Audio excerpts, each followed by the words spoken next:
کہ نبوت کی جانشینی اور قائم مقامی. اور اس معنی اس کے وسیع معنی ہیں، لیکن عمومی طور پر جو متداول معنی ہے وہ میں بیان کر رہا ہوں.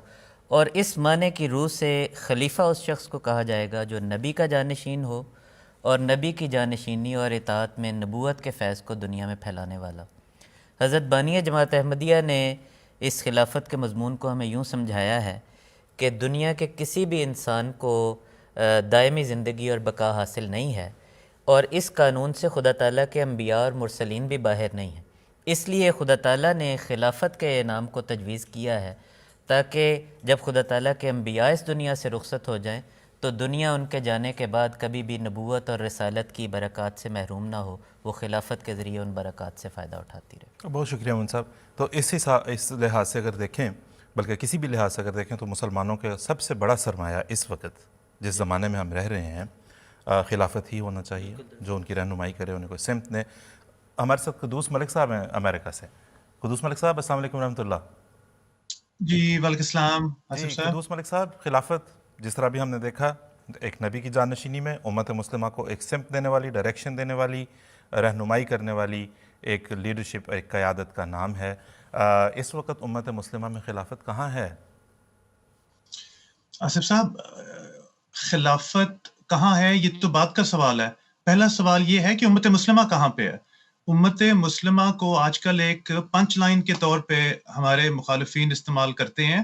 امت مسلمہ تو وہ لوگ تھے جو جب پیاس سے وہ میدان جنگ میں شہید ہو رہے ہوتے تھے، اس وقت جب ان کے پاس کوئی پانی لے کے آتا تھا تو وہ کہتے تھے کہ میرے سے پہلے میرے ساتھ والا جو مسلمان بھائی ہے اس کو پانی پلاؤ، اور وہ کہتا تھا کہ تیسروں کو پلاؤ.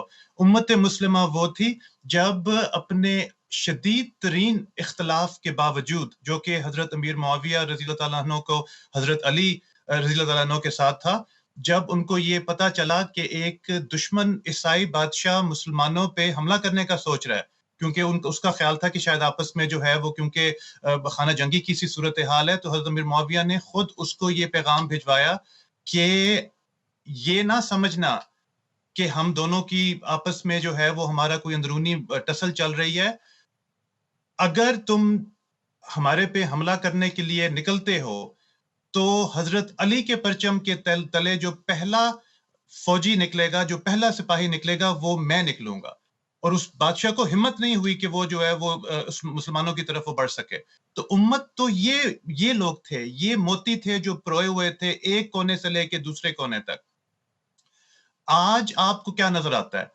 ایک ملک دوسرے ملک سے لڑائی کر رہا ہے، ایک ملک اپنے مفادات، اپنے خاندانی مفادات، اپنے ریسورسز کے مفادات، اپنے مذہب کی جنگ جو ہے وہ کہاں پہ مسلمان امت مسلمہ کہا جا سکتا ہے ان کو؟ اور ہو بھی نہیں سکتے، کیونکہ امت مسلمہ خلافت سے ہے. اگر خلافت نہیں ہے تو امت مسلمہ کیسے ہو سکتی ہے؟ اور یہی وجہ ہے. اور آج ہمارے پاس خلافت امت اس لیے نہیں ہے کہ ہمارے پاس مولوی ہے. یہ ایک سانپ کی طرح امت مسلمہ کی گردن پہ سوار ہو کے انہوں نے ایک کنسٹرکٹر جس طرح آہستہ آہستہ اپنا گھیرا ٹائٹ کرتا ہے، یہ وہ لوگ ہیں جن کو وہاں حضرت صلی اللہ علیہ وسلم نے کہا تھا کہ یہ بدترین مخلوق ہیں. اور آج وہ اسلام اور مسلمان کے درمیان میں مولوی حائل ہوا ہے. آج اگر خلافت ہے تو وہ حضرت صلی اللہ علیہ وسلم کے غلام حضرت مسیح موعود کے جو پانچویں خلیفہ ہیں، حضرت خلیفۃ المسیح، وہ ہیں جو کہ دشمنان اسلام کے سامنے سیسا پلائی ہوئی دیوار کی طرح ہر تیر جو اسلام کی طرف چلتا ہے، یہ اللہ تعالیٰ کے خلیفۃ المسیح ہیں جو سب سے پہلے آگے بڑھ کے اپنے سینے پہ ان تیروں کو روکتے ہیں. بہت شکریہ قدوس ملک صاحب. اور یہ ایک جانی مانی حقیقت ہے. ابھی جس طرح ہمیں قدوس ملک صاحب سے ہم نے سنا، اور ویسے جس طرح آپ کہیں بھی جا کے دیکھ لیں، ابھی پچھلے دن انہوں نے بھی تجربہ کر کے دیکھ لیا، دیکھیں اب جا کے ڈھونڈیں انٹرنیٹ پہ کوئی ہے، ظاہر ہے نہیں ہے، کوئی بھی خلیفۃ المسلمین یا کوئی بھی جو ہے وہ امت مسلمہ کا خلیفہ نہیں ہے. ہاں، جماعت احمدیہ کے پاس اللہ کے فضل سے ایک خلیفہ ہے اور خلافت کی نعمت ہے، اور وہ اس لیے ہے کہ جماعت احمدیہ کے جو افراد ہیں انہیں اللہ کے فضل سے مسیح موعود و مہدی موعود علیہ الصلاۃ والسلام کو ماننے کی توفیق ملی، اور آپ کے ذریعے سے جو خلافت کا سلسلہ چلا ہے، تو اس وقت ہم اللہ کے فضل سے خلافت احمدیہ کے 5ویں دور میں سے گزر رہے ہیں، بابرکت دور میں سے. ایک اور بات ہم بتاتے چلیں، ہمارا کبھی دعویٰ نہیں، آپ دیکھ لیں حضرت خلیفۃ المسیح کا لیٹر ہیڈ دیکھیں، اس پہ خلیفۃ المسیح لکھا ہوا ہے. آپ حضور انور اید اللہ تعالیٰ کا سٹیمپ دیکھ لیں، آپ کے نام کے ساتھ جو لگتی ہے اس پہ خلیفۃ المسیح لکھا ہوا ہے۔ ہوا یہ ہے کہ چونکہ کوئی بھی موجود نہیں تھا جو اسلام کا پیغام دنیا تک پہنچاتا، باہر کی دنیا تک، مغرب تک پہنچاتا، غیر مسلم دنیا تک پہنچاتا، وہ ایک آدمی نے کام کیا، حضرت خلیفۃ المسیح نے۔ دنیا نے دیکھا کہ یہ خلیفۃ المسیح ہیں، یہ اسلام کا پیغام پہنچاتے ہیں، اور اس سے بہتر اسلام کی تعلیم ہم نے نہ کبھی کہیں سنی نہ پڑھی، لہٰذا انہوں نے اس خلیفہ کو اسلام کی تعلیم کا نمائندہ خلیفہ سمجھا، اور بالکل درست سمجھا۔ اس لیے ہمارا دعویٰ نہیں ہے، یہ بزبان حال جو چیز ثابت ہوئی ہے یہ وہ ہے جسے آپ دیکھ رہے ہیں۔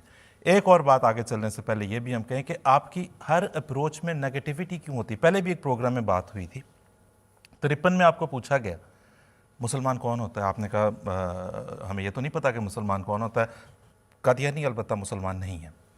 پھر 21 سال ملے آپ کو سوچنے کے لیے، اس پہ پھر آپ کو پوچھا گیا کہ بتاؤ تو صحیح مسلمان کون ہوتا ہے تقین دائرہ اسلام سے، آپ نے کہا نہیں ابھی تک ہمیں نہیں پتا، البتہ یہ مسلمان نہیں ہے۔ اب خلافت کی بات آئی تو آپ دنیا کو کہتے ہیں کہ جاؤ جا کے بتاؤ کہ فلاں خلیفۃ المسلمین نہیں ہے، فلاں خلیفہ نہیں ہے۔ بھائی آپ یہ بتائیں کہ خلیفہ کون ہے پھر؟ ہمیشہ اس چیز نے، آپ کی اس منفی اپروچ نے، یا آپ سمجھیں ہماری نفی کرنے کے چکر میں اور اس خواہش میں، ہمیشہ آپ نے نیگیٹیوٹی اپنے لیے اور اپنے مقدر کے لیے سہیڑی ہے۔ ایسا نہیں ہوتا۔ مطلب آپ اپنی بنیادی تعارف جب کراتے ہیں، اسلام کی بنیادی سب سے بنیادی تعلیم جو ہے اور سب سے بڑی تعلیم وہ ہے لا الہ الا اللہ محمد رسول اللہ، اللہ کے سوا کوئی عبادت کے لائق نہیں۔ یہ نہیں بتایا گیا کہ فلاں فلاں فلاں فلاں فلاں عبادت کے لائق نہیں، اور محمد رسول اللہ صلی اللہ علیہ وسلم اللہ کے رسول ہیں۔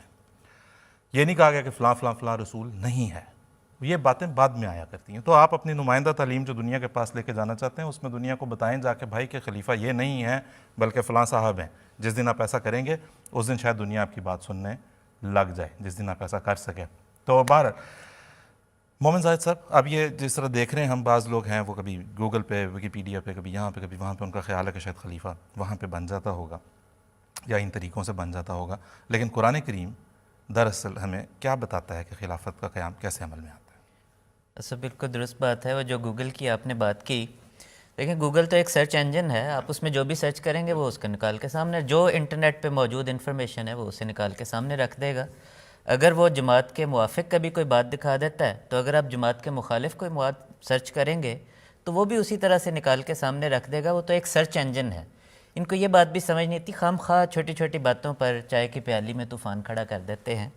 بہرحال جیسے آپ نے پوچھا ہے کہ قرآن مجید ہماری رہنمائی کیا کرتا ہے، تو یہ درست بات ہے کہ خلافت کے قیام کی خواہش اگر دیکھیں تو بیسیوں تنظیمیں بھی نظر آئیں گی، بیسیوں علماء بھی نظر آئیں گے جو اس خواہش کا اظہار کرتے نظر آتے ہیں، لیکن قرآن کریم پر غور نہیں کرتے۔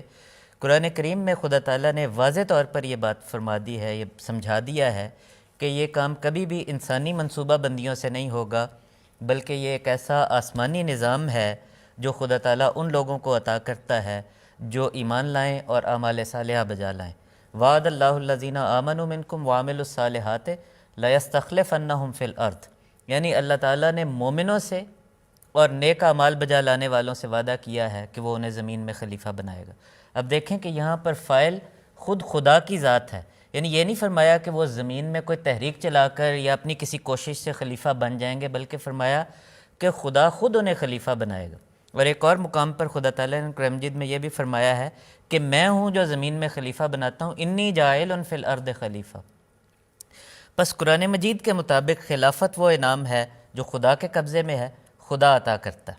سمجھنے والی بات یہ ہے کہ اگر خلافت احمدیہ خدا تعالیٰ کی قائم کردہ خلافت نہیں ہے، اور جماعت احمدیہ وہ جماعت نہیں ہے جو ایمان لانے والی ہے اور اعمال صالحہ بجا لانے والی ہے اور خلافت کی مستحق نہیں ہے، تو پھر خواہ جماعت احمدیہ ایڑی چوٹی کا زور لگا لیتی، اس انعام کو نہیں پا سکتی تھی، کیونکہ دنیا میں کس انسان کی مجال ہے کہ وہ کسی ایسی چیز کو زبردستی چھین لے جو صرف خدا کے قبضے میں ہے، خدا کے اختیار میں ہے، یہ ممکن نہیں ہے۔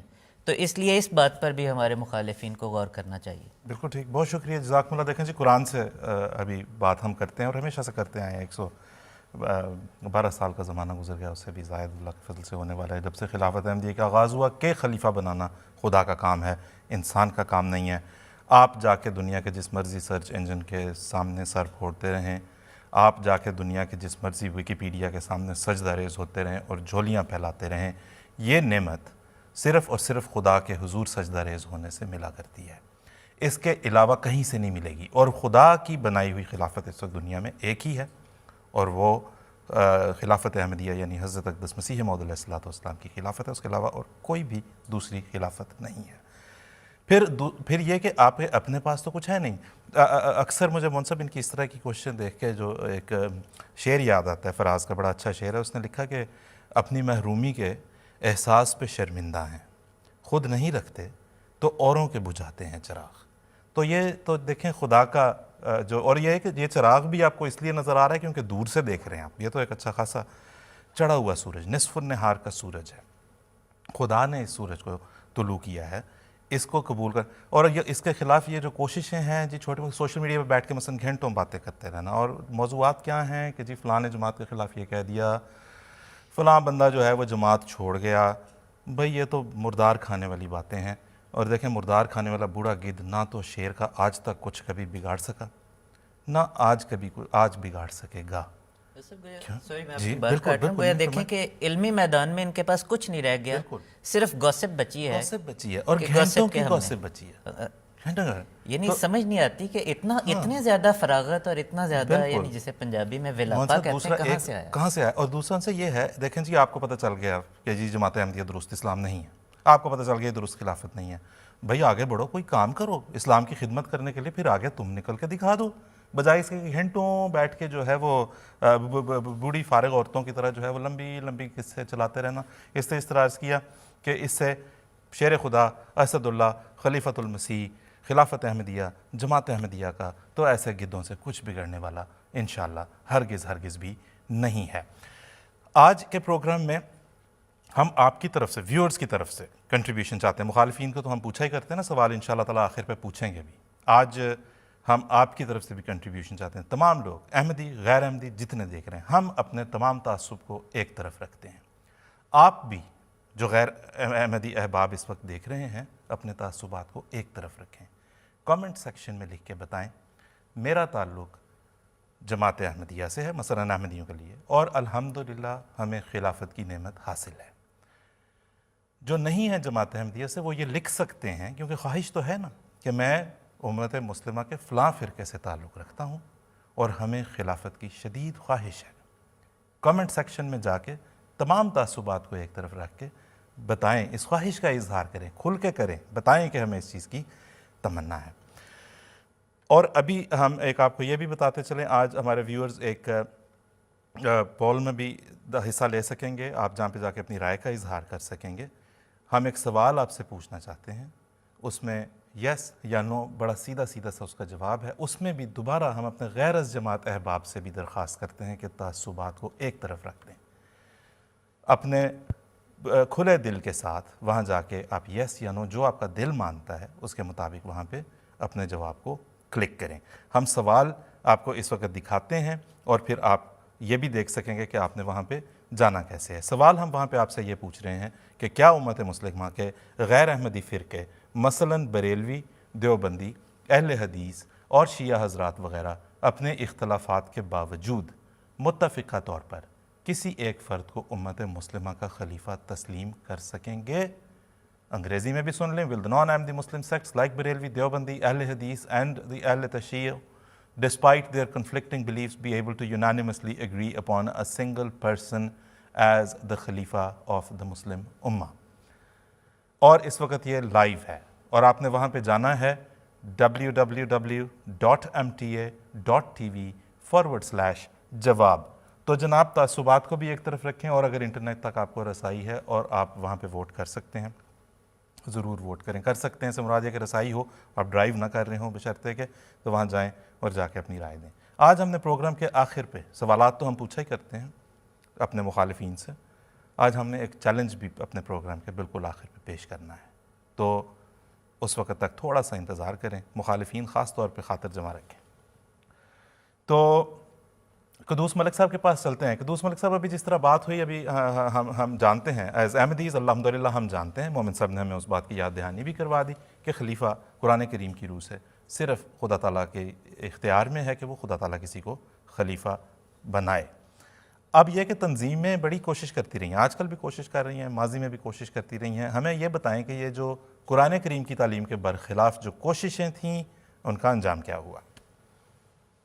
جی بالکل آصف صاحب, بالکل انہوں نے صحیح بات کیا کہ خلیفہ خدا تعالیٰ بناتا ہے, اور ایک ریسنٹ سروے ہے کچھ سال پرانا, 60% لوگ پاکستان, مصر, مراکش اور انڈونیشیا کے وہ منتظر ہیں کہ خلافت کہاں پہ. قابل رحم حالت ہے جو خاص طور پہ باہر کے ملکوں میں ہمارے جو نوجوان مسلمان ہیں ان کو سمجھ نہیں آ رہی کہ انہوں نے کس طرف جانا ہے, کیونکہ ان کے پاس لیڈرشپ نہیں ہے. اور یہ جو خلافت کی بات آپ نے کی ہے کہ خلافت خدا تعالیٰ کے سوا کوئی بنا ہی نہیں سکتا, اور پچھلے 100 سال کی تاریخ اس بات کی شاہد ہے.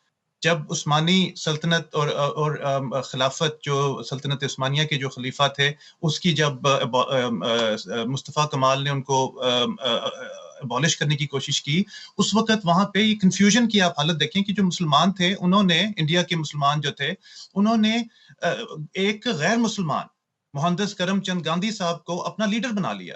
اور اس وقت حضرت مسلم موعود نے کہا کہ خلافت کا مسئلہ اگر ایک زندگی اور موت کا مسئلہ ہے تو کیسے آپ کسی غیر مسلمان کے ہاتھ میں اپنی باغ دے سکتے ہیں. اور آج بھی وہ یہی کر رہے ہیں, آج بھی وہ یہ سمجھتے ہیں کہ اسلام کے مفادات کے تحفظ کی ہمیں ضرورت نہیں ہے, ہم بے شک جو ہے وہ دوسرے مسلمانوں کو مارتے رہیں اور یہ باقی لوگ جو ہیں وہ آ کے ہمارے سامنے کریں گے. سوائے حضور کے کوئی آواز ایسی نہیں ہے جو ان لوگوں کو صحیح درس دیتی ہے. یہ لوگ, انہوں نے خلافت کی کوشش کی, اس کے خلافت عثمانیہ ختم ہوئی, اس کے فوراً بعد ایک اور خلیفہ کا اس نے اعلان کر دیا ایک صاحب نے, اس کے بعد ایک بادشاہ نے کوشش کی, اس کے بعد کچھ سیاسی لوگوں نے اور بادشاہوں نے مل کے کوشش کی, اور یہ ابھی ریسنٹلی چند 2 سال پہلے انہوں نے 41 بندے جو ہیں یہ داعش کی خلافت کے بعد بھی ہیں, ایک ملک میں انہوں نے جو ہے وہ ان کے اوپر الزام لگا کے ان کو پکڑا ہے کہ یہ خلافت قائم کرنے کی کوشش کر رہے تھے. ان ساروں کی جو کوششیں ہیں وہ بری طرح ناکام ہوئی ہیں, اور اس کی وجہ یہ ہے کہ یہ مولویوں کے منصوبے ہیں. عوام کی, جو ہمارے مسلمان بہن بھائی ہیں, ان کی جو خواہش ہے وہ اسلام کو فالو کرنا چاہتے ہیں, لیکن جیسے میں نے پہلے عرض کیا کہ یہ مولوی درمیان میں حائل ہو گئے ہیں, اور یہ وہ مولوی ہیں جنہوں نے حضرت امام ابو حنیفہ کو جو ہے وہ جیل میں زہر دلوایا, جنہوں نے امام احمد بن حنبل کو کوڑے لگوائے, جنہوں نے مجدد الفسانی کو یہاں پہ انڈیا میں ان کو جو ہے وہ جیلوں کی سزائیں کو, یہی مولوی آج جو ہے وہ خلافت احمدیہ کے خلاف اور احمدیوں کے خلاف سازشیں کر رہے ہیں. اور اس وقت جو ہے وہ اگر خلافت کو قائم کرنا ہے, اور یہ اندھیرے چھٹنے والے ہیں, آپ نے جو بات کی ہے کہ اب اس وقت جو ہے وہ خدا تعالیٰ کی جو روح چل رہی ہے وہ ساری دنیا کو نظر آ رہی ہے, وہ ان لوگوں کو بھی نظر آ رہی ہے, وہ گوگل کو بھی نظر آ رہی ہے کہ اگر کوئی اسلام کی بات کرتا ہے, اگر کوئی خلافت کا مینٹل کسی کے سر پہ ہے, وہ ہمارے حضور ہیں, اور وہ حضور ساروں کے لیے, ان کے لیے, ان کو ہیں احمدیوں کے وہ خلیفہ ہیں, لیکن ان کی گائیڈنس ساروں کے لیے ہے. انہوں نے خلافت موومنٹ کے لوگوں کو یہ بات سمجھانے کی کوشش کی, وہ آج بھی یہ بات سمجھاتے ہیں کہ اپنے مفادات کی خاطر آپ لوگ اکٹھے ہوں, اور یہ انسانی منصوبے, اور یہ کوئی کیسری کی دکان کا یہ سوڈا واٹر نہیں ہے. خلافت جو ہے, حضرت خلیفۃ المسیح اول نے کہا تھا کہ ایک دفعہ جب یہ رضا اللہ تعالیٰ نے پہنا دی ہے تو اب یہ ساری عمر میرے ساتھ ہے, اور ہماری خلافت کو 120 سال ہو رہے ہیں. ان کا ہر منصوبہ, حکومتوں کے منصوبے, بادشاہوں کے منصوبے ہماری خلافت کے خلاف جو ہے وہ کامیاب نہیں ہو سکے, اور وہ اس کی وجہ صرف یہ ہے کہ خدا تعالیٰ کا خاص ایک تائید اور اس کی ایک فضل ہے, اور اللہ تعالیٰ کی حفاظت میں یہ خلافت قائم ہوئی ہے. اور عنقریب وہ وقت آنے والا ہے کہ جب ہم ان مولویوں کے جنگل سے نکل جائیں گے اور واقعی امت مسلمہ جو ہے وہ دوبارہ قائم ہو جائے گی. بڑی مہربانی قدوس ملک صاحب, جزاکم اللہ, بہت شکریہ. تو جو ہے نا یہ الزام لگانے والے اور یہ کوششیں کرنے والے کے جتنے سے, یہ کوششیں آپ نے کر کے دیکھی ہوئی ہیں, آپ نے ان میں ناکام ہو کے دیکھا, آپ نے ان میں منہ کی کھا کے دیکھی ہوئی ہے. جماعت احمدیہ اور جو خلافت احمدیہ کے خلاف جو یہ الزام لگاتے ہیں نا کہ یہ تو انگریز کا لگایا ہوا پودا ہے اور یہ تو انگریزوں کی پشت پناہی حاصل ہے, وہ ذرا متوجہ ہوں تمام احباب کہ جو ہمارا پیغام ہے, جو ہمارے خلیفۃ المسیح کا پیغام ہے, وہ تو مغربی ممالک کی حکومتوں اور طاقتوں کے عمائدین کو سامنے بٹھا کر ان کی اصلاح کرنے کا رجحان ہے.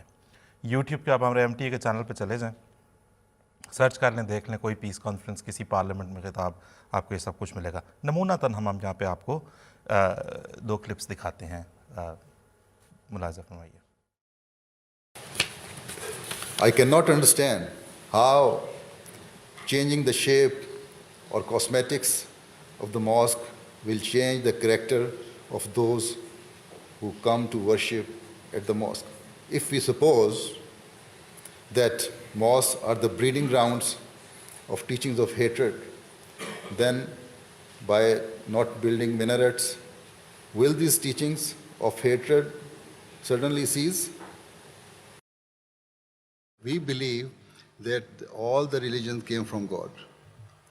Even not only some few prophets which were mentioned in Bible or the Holy Quran, but we go further to say that there were more than 100,000 prophets in the world, and even Quran says that in every nation there was prophet.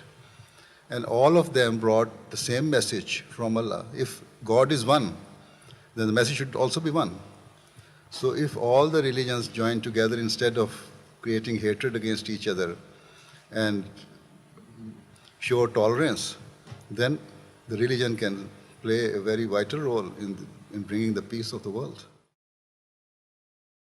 یہ جناب یہ دیکھیں، اگر مغربی ممالک نے یہ کہا کہ ہم مساجد کے اوپر مینار نہیں بنانے دیں گے تو یہ انہیں سامنے بٹھا کے کی ہوئی باتیں ہیں کہ اس سے کیا ہو جائے گا مینار نہ بنانے سے۔ اگر تم لوگوں کا یہ الزام ہے کہ اسلام بڑا دہشت گردی کی تعلیم دیتا ہے، جو کہ ظاہر غلط قسم کے مسلمانوں کا پھیلایا ہوا تصور ہے، تو پھر اس سے کیا ہو جائے گا کہ اگر تم گنبد اور مینار نہ بنانے دو؟ پھر انہیں سامنے بٹھا کے، یہ یورپین پارلیمنٹ کا بھی آپ نے ملاحظہ فرمایا، وہاں پہ حضور نے فرمایا کہ مذہب تو ایک ہی ہے، اور سب کو پتہ ہے کہ حضور وہاں پہ اسلام کی، حضور صلی اللہ علیہ وسلم کی، حضور صلی اللہ علیہ وسلم کی کہ دین کی تعلیم اور پرچار وہاں پہ حضور کر رہے ہیں، تو یہ آپ کے سامنے ہے۔ تو اس لیے انہیں سامنے بٹھا کے یہ بتانا کہ ظلم سے باز آ جاؤ، انہیں سامنے بٹھا کے یہ بتانا کہ تمہارے پاس آج اگر طاقت ہے تو اس طاقت کو دنیا میں عدل کے قیام کے لیے استعمال کرو، یہ اس وقت صرف اور صرف دعوے کے ساتھ ہم کہہ رہے ہیں ایک آدمی ہے جو یہ کر رہا ہے، اور وہ ہیں حضرت خلیفۃ المسیح ایدہ اللہ تعالیٰ بنصرہ العزیز۔ کوئی اور دوسرا مسلمان لیڈر ایسا نہیں ہے، دعوے کے ساتھ ہم آپ کو کہہ رہے ہیں۔ آپ ہیں البتہ جو انگلستان آئے 1920 میں لے کے اپنا موقف کہ جی، اور آ کے آپ نے اس وقت ڈیوڈ لائیڈ جارج جو ہیں وہ پرائم منسٹر تھے، آپ تھے جنہوں نے برطانوی وزیر اعظم کی جوتیاں اپنی آنکھوں سے لگائیں اور اس کے پیر پکڑے کہ ہمارے خلیفہ کو سلامت رہنے دو، ہمارے خلیفہ کی، ہم تم سے جان کی امان مانگنے کے لیے آئے ہیں، خدا را ہمارے خلیفہ کی خلافت کو اس سے مت چھینو۔ آپ تھے یہ، اس لیے تاریخ سے فرار ممکن نہیں ہے۔ اپنا ریکارڈ درست کریں، ہم آپ کو یہاں دکھاتے ہیں۔ میں آپ کو بتاؤں یہ اس ملاقات کا یہ جو جب مولانا محمد علی جوہر اور ان کے ساتھ ایک وفد آیا جس کے اندر سید سلیمان ندوی بھی شامل تھے، اور انہوں نے آ کے وزیر اعظم کے سامنے اپنا موقف پیش کیا ہے 19 مارچ 1920، اگر ہم دکھا سکیں۔ یہ اس کے وہ منٹس ہیں جو یہاں پہ برطانوی پارلیمنٹ کے آرکائیوز میں محفوظ ہیں، ٹھیک ہے؟ میں آپ کے سامنے اس میں سے نہیں پڑھوں گا کیونکہ پھر آپ لوگ وہ لے کے بیٹھ جائیں گے نا کہ بھئی یہ تو احمدی جو ہیں، یہ تو انگریز پارلیمنٹ، مطلب ہاں آپ کا خیال یہ ہے کہ ہم نے جا کے برطانوی پارلیمنٹ کو کہا ہوگا کہ 4 مولویوں کو جوش آیا ہوا ہے آج کل پاکستان میں، پوری پارلیمنٹ کا اجلاس بلا لیا گیا ہوگا، احمدی بھی جا کے بیٹھ گئے ہوں گے، انہوں نے کہا ہوگا چلو جی سوچو اب کیا کرنا ہے، تو اس کو میں یہاں پہ رہنے دیتا ہوں۔ یہ منوان اسی طرح سے خلافت کمیٹی کا جو پبلیکیشنز ونگ تھا انہوں نے شائع کیا، میں وہاں سے پڑھ کے آپ کو سناتا ہوں کہ اس کے اندر کیا بات چیت اور کیا گفتگو ہوئی ہے۔ تو یہ دیکھیں، سب سے پہلے آپ اپنی اسکرین پہ دیکھیں گے اس پبلیکیشن کا یہ جو منٹس ہیں وہ پوری خلافت کمیٹی نے شائع کی۔ اس کے بعد دیکھیں وہاں پہ میں آپ کو بتاتا چلوں، جو آپ کو بولڈ میں نظر آ رہا ہے، ان سے پوچھا گیا کہ خلیفہ کا تمہارے نزدیک مقام کیا ہے؟ انہوں نے کہا جی خلیفہ ہمارے لیے ایک روحانی مرکز کی حیثیت رکھتا ہے، ہمارے لیے ایک روحانی مقام رکھتا ہے، اور یہ جو آپ کو نظر آ رہا ہے یہ سامنے ملاحظہ ہو، یہ ناموس رسالت اور گستاخی رسول کے علم بردار متوجہ ہوں اور برائے مہربانی سنیں۔ مولانا محمد علی جوہر کہتے ہیں the personal center is the caliph or the khalifa as we call him, the successor of the prophet، نبی کریم صلی اللہ علیہ وسلم کا جانشین ہے، اور آپ آئے ہیں یہاں پہ اس کی سلامتی کی بھیک مانگنے، بلا تبصرہ چھوڑتے ہیں اس بات کو، خود آپ غور کریں۔ آگے چلیں جی، یہ ایک اور جہاں پہ اب میں آپ کو بتاتا ہوں، یہ جب بیان ہو گیا اور مولانا محمد علی جوہر نے جب انہوں نے پوچھا کس بنیاد پہ، وہ کہتے ہیں جی چونکہ سکسیسر آف دا پروفٹ ہے لہٰذا ہم نیکی تقویٰ کی بنیاد پہ اس کا انتخاب کرتے ہیں. وزیر اعظم نے یہاں پہ ان کو وہ سوال پوچھا جس کے بارے میں ان کو کچھ ایسی بکھلاہٹ کا شکار ہوئے کہ کوئی جواب ان سے بن نہیں پڑا, اور دیکھیں کیا جواب دیا. وزیر اعظم نے پوچھا اگر تقویٰ کی بنیاد پہ ہے, از اٹ ہیریڈیٹری, یہ پھر باپ کے بعد بیٹا, بیٹے کے بعد بیٹا, بیٹے کے بعد بیٹا کیوں بنتا ہے اگر تقویٰ اس کی بنیاد ہے؟ مولانا محمد علی جوہر صاحب کا جواب ملاحظہ ہو, وہ کہتے ہیں کہ ہاں یہ ایک بات ہے, انگریزی میں آپ خود پڑھ لیں, میں ساتھ اردو میں پڑھتا رہتا ہوں, کہتے ہیں ہاں یہ ایک بات ہے جسے میں بیان کرنا, اگر بیان کر دوں تو ساری سچویشن بیان ہو جائے گی. خلافت کے بارے میں اسلام کو ایک طاقت کی ضرورت تھی, استحکام کی ضرورت تھی, تاکہ وہ ایمان اور دین کی حفاظت کر سکے, اور اس مقصد کے لیے اگر ہمیں تقویٰ اور طاقت اور قوت کا کمبینیشن اور اس کا وہ نہیں مل سکا اکٹھے ایک جگہ پہ مجتمع, تو پھر مسلمانوں نے کہا late us get hold of the most powerful person, آؤ چلو سب سے طاقتور آدمی کو پکڑ لیتے ہیں, even if he is not, دکھائیں جی ذرا سلائیڈ ابھی, even if he is not the most pious, متقی نہیں ہے تو کیا ہوا؟ اور یہاں پہ متقی نہیں ہے ان کو بھی پتا تھا. ٹھیک ہے جی, یہ سلائیڈ بے شک ہٹا لیں. ٹھیک ہے, ہم یہاں پہ بتانا چاہتے تھے, بتا سکتے ہیں کہ وہ پائس کیسے نہیں تھے, ہم نہیں کریں گے, جس کی ایک وجہ ہے, اور وہ وجہ یہ ہے, یہاں پہ ایک میں آپ کو ایک واقعہ سنانا چاہتا ہوں. ایک مرتبہ اسی طرح سے ہمارے مخالفین جس آدمی کو ایک بہت بڑا ہیرو بنا کے پیش کرتے ہیں, اور اس کے نام پہ ناموس رسالت کا یہ جو سارا اس کے سلسلے چلتے ہیں, اور جو ساری قتل و غارت گری ہوتی ہے اس شخص کے کو بنیاد بنا کے اور ہیرو بنا کے ہوتی ہے.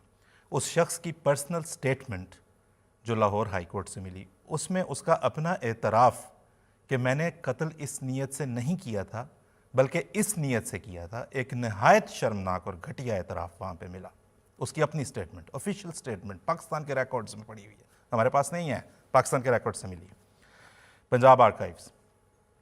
مجھے لگا کہ یہ تو بڑا اچھے طریقے سے ہم اپنے مخالفین کو بتا سکتے ہیں کہ بھی دیکھو تم لوگ جس چیز کی بنیاد کے اوپر چل رہے ہو وہ تو بنیاد ہی اتنی اس قدر گھٹیا اس کی جو وجہ کے اوپر کھڑی کی کہ اس نے قتل کیا تھا.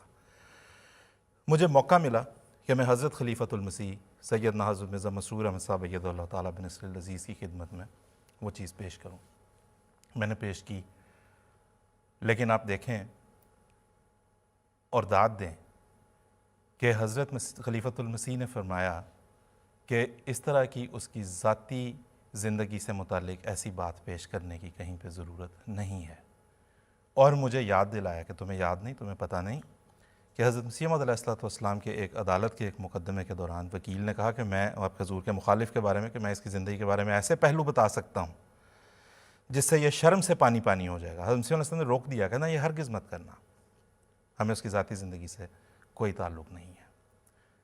یہ ہے خلیفۃ المسیح کی عظمت کہ وہ ناموس رسول تو بہت ہی بلند بات ہے جس کے وہ علمبردار ہیں, وہ تو آپ تک کی عزت نفس کا خیال کر جاتے ہیں, وہ تو انسانیت کے علمبردار ہیں.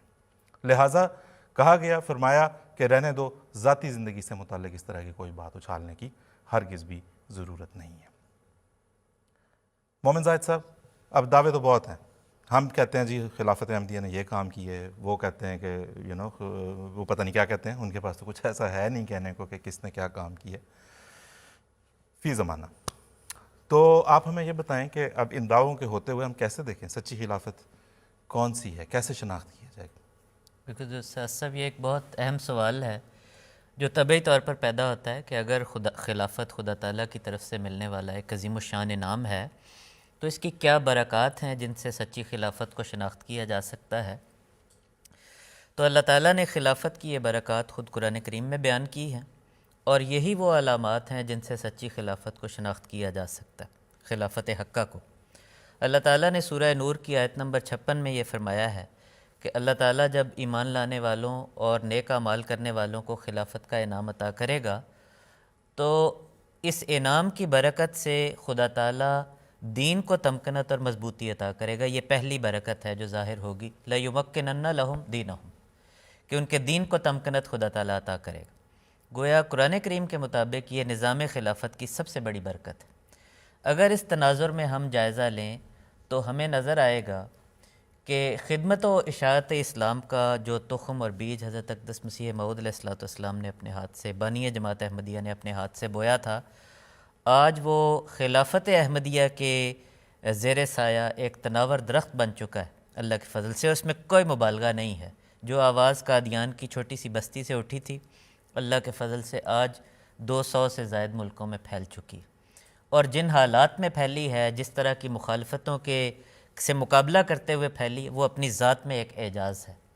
پھر یہ کہ دنیا کے ہزاروں شہروں اور بستیوں میں اللہ تعالیٰ کے فضل سے جماعت احمدیہ نے خلافت کی رہنمائی میں چلتے ہوئے حضرت محمد عربی صلی اللہ علیہ وسلم کے نام لیوا, آپ پر درود پڑھنے والے بلا مبالغہ ہزاروں لاکھوں وجود پیدا کیے. پھر تبلیغ اسلام کی اس عظیم الشان مہم کو پھیلانے کے لیے دنیا کی 20 زبانوں میں اسلام کا لٹریچر جو ہے وہ شائع کیا. 100 سے زائد زبانوں میں قرآن اور حدیث کی منتخب آیات کے ترجمے شائع کیے تاکہ غیر مسلموں کو اسلام کا تعارف ہو. 75 سے زائد زبانوں میں قرآن مجید کا ترجمہ اللہ کے فضل سے جماعت احمدیہ نے کیا. مکمل قرآن مجید کا ترجمہ 75 لینگویجز. آپ اندازہ کریں اصب کیا یہ چھوٹا معجزہ ہے کہ 1300 سال میں جتنے تراجم قرآن ہوئے ہیں اس سے دگنے سے بھی زیادہ تعداد میں جماعت احمدیہ نے قرآن مجید کے تراجم کر کے دنیا کے سامنے پیش کر دی. اکناف عالم میں بلا مبالغہ ہزاروں کی تعداد میں مساجد ہیں, ہزاروں کی تعداد میں تبلیغ اسلام کے مراکز ہیں. یہ سب آصف صاحب وہ ٹینجیبل پروفس ہیں جو ہم دنیا کے سامنے پیش کریں, ہوائی باتیں نہیں ہیں. دنیا ان کو جانچ سکتی, پرکھ سکتی ہے. پھر قرآن کریم نے جو دوسری برکت بیان کی وہ یہ ہے وَلَا يُبَدِّلَنَّهُم مِّن بَعْدِ خَوْفِهِمْ أَمْنًا, کہ مومنوں کے خوف کی حالت امن کی حالت سے بدل دی جائے گی جو اس خلافت پر ایمان لائیں. آصف صاحب تاریخ احمدیت اس بات پر گواہ ہے کہ بڑے سے بڑا خوف کا کوئی موقع, کوئی لمحہ جماعت احمدیہ کے پائے استقلال میں لغزش پیدا نہیں کر سکا. اور اس کی ایک وجہ ہے کہ اللہ تعالیٰ کے فضل سے ہمیں خلافت کی نعمت نصیب. بڑے سے بڑی مخالفت کی لہریں ہیں, تحریکیں ہیں جو جماعت احمدیہ کے خلاف کھڑی ہوتی رہیں. اللہ کے فضل سے جماعت احمدیہ کا قدم ہمیشہ ترقی کی طرف بڑھا ہے. کسی مخالفت پہ کبھی بے صبری کا مظاہرہ نہیں کیا اور بڑی سے بڑی مخالفت سے کبھی اللہ کے فضل سے احمدی مرعوب نہیں ہوا. یہ محض خدا کا فضل ہے. موجودہ دور کی مثال لے لیں, لاہور میں 100 احمدی ایک دن میں شہید ہو گئے اور جماعت احمدیہ نے اللہ تعالیٰ کے فضل سے خاموشی کے ساتھ ان 100 شہداء کو دفنا کر اپنی آہوں کو, اپنی تکلیف کو, اپنے مقدمے کو خدا کے حضور پیش کر دیا. نہ کوئی بے صبری کا مظاہرہ کیا, نہ کوئی ایسا رد عمل دکھایا جو کسی بھی لحاظ سے غیر مناسب ہوتا. تیسری برکت خدا تعالیٰ نے قرآن مجید میں یہ بتائی ہے کہ خلافت کی برکت سے خدا تعالیٰ توحید کو قائم کرے گا اور مومن جو خلافت پر ایمان لانے والے ہوں گے وہ شرک سے بیزار ہوں گے. یعبدوننی لا یشرکون بی شیئا.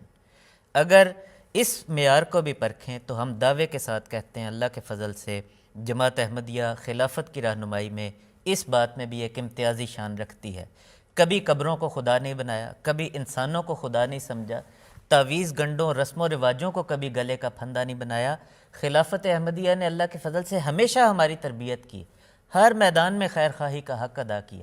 تو گویا آصف صاحب اتنی برکات ہیں کہ اتنے پہلو ہیں جن پر بات ہو سکتی. وہ جو کسی شاعر نے کہا ہے کہ محشر تلک کہوں میں اگر مختصر کہوں, تو بات یہ ہے کہ اس بات کو تو گھنٹوں بیان کیا جا سکتا ہے. بالکل کیا جا سکتا ہے. من صاحب جزاک اللہ, بہت شکریہ. اور اس میں صرف میں آپ سے متفق نہیں, پوری جماعت احمدیہ اللہ کے فضل سے متفق ہے.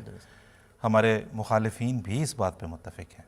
اس کی وجہ یہ ہے کہ وہ مخالفت کرتے کرتے تھک گئے, لیکن ان سمجھ نہیں آتی کس کس چیز کی مخالفت کریں اور کیسے دنیا کو جا کے بتائیں کہ ہم کار خیر کی مخالفت کر رہے ہیں.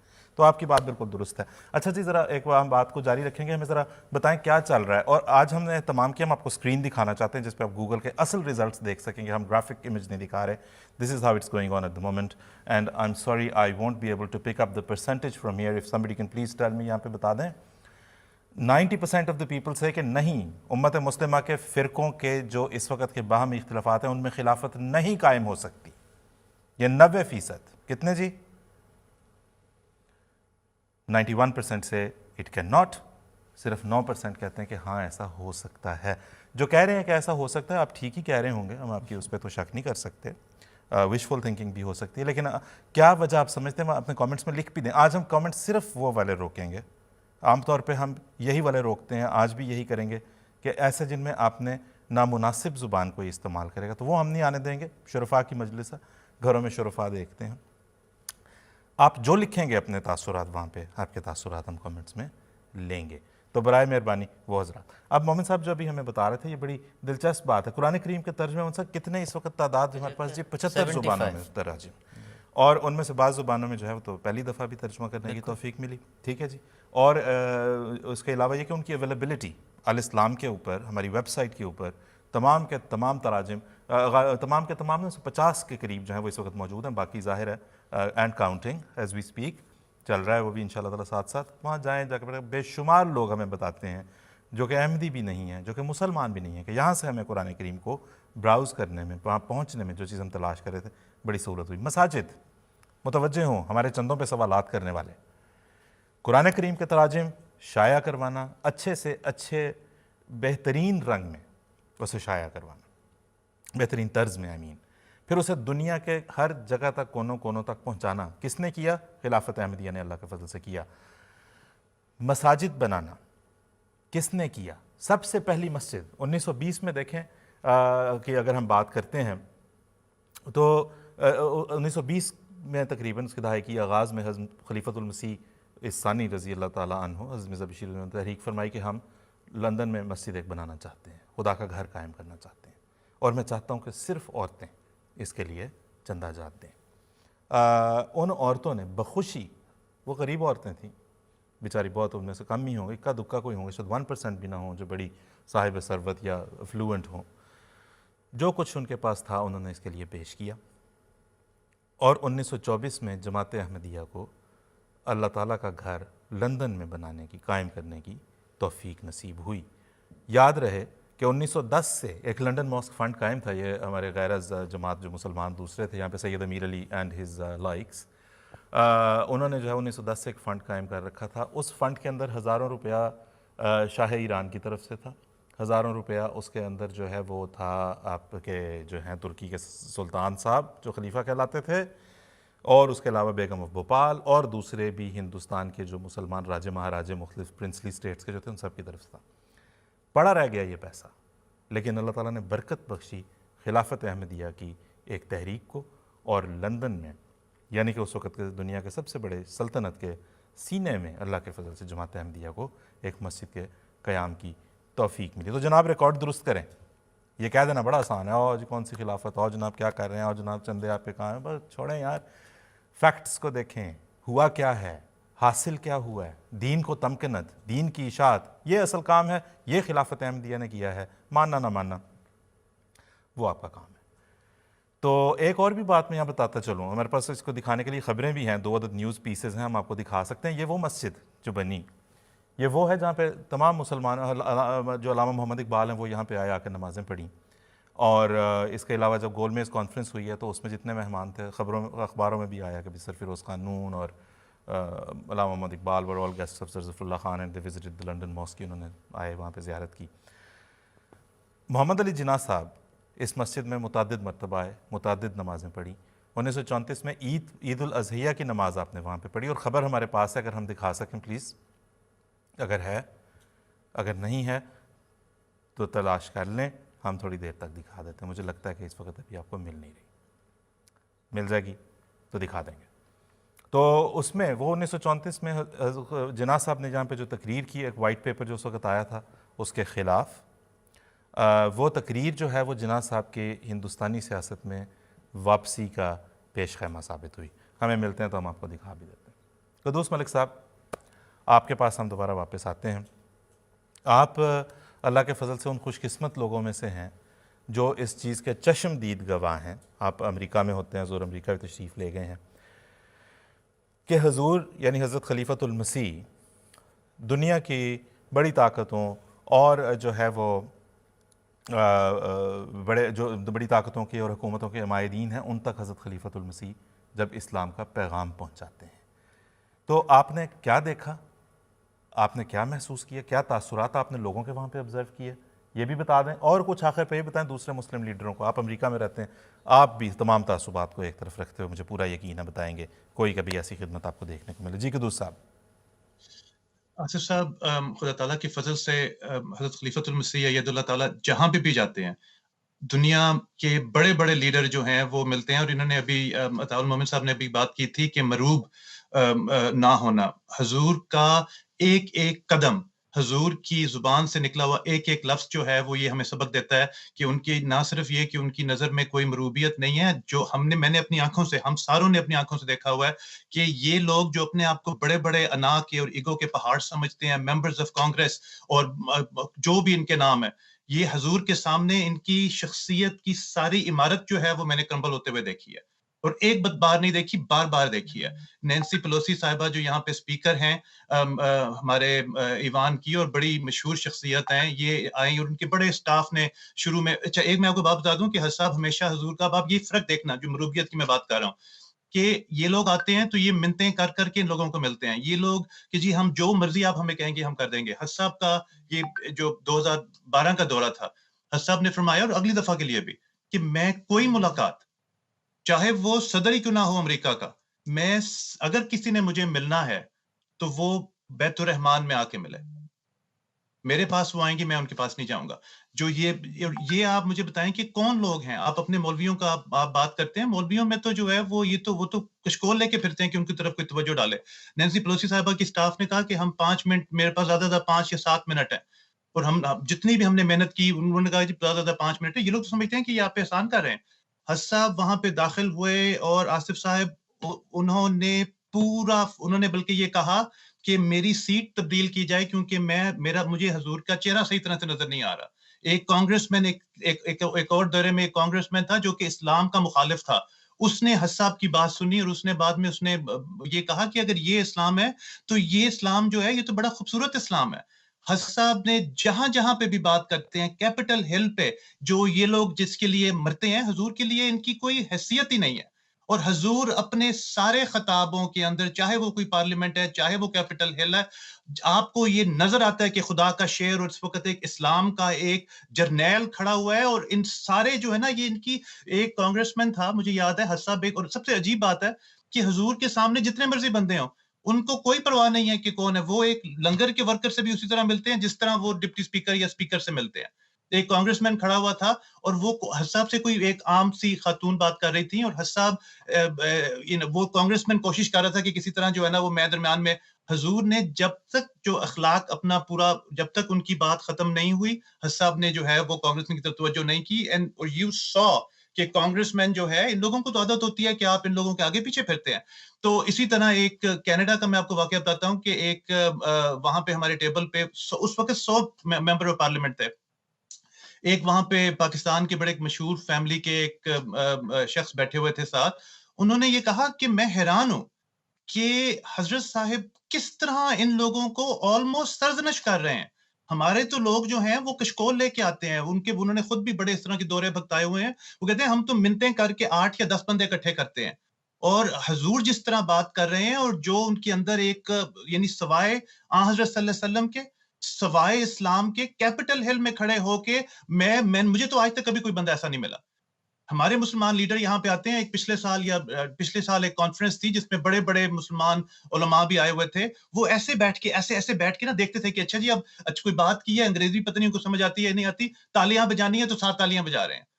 حضور کی ہر احمدی کو اس بات کی عادت ہے کہ حضور تو ایک ایسا شعر ہے کہ جس کے سامنے جس کمرے میں حضور داخل ہوتے ہیں تو وہاں پہ سوائے اس کے کہ اسلام کا بول بالا ہو رہا ہو، لوگوں کو ان دوروں کے بعد آپ کو سمجھ آتی ہے کہ لوگوں کی پرسیپشنز کیسے چینج ہوتی ہیں۔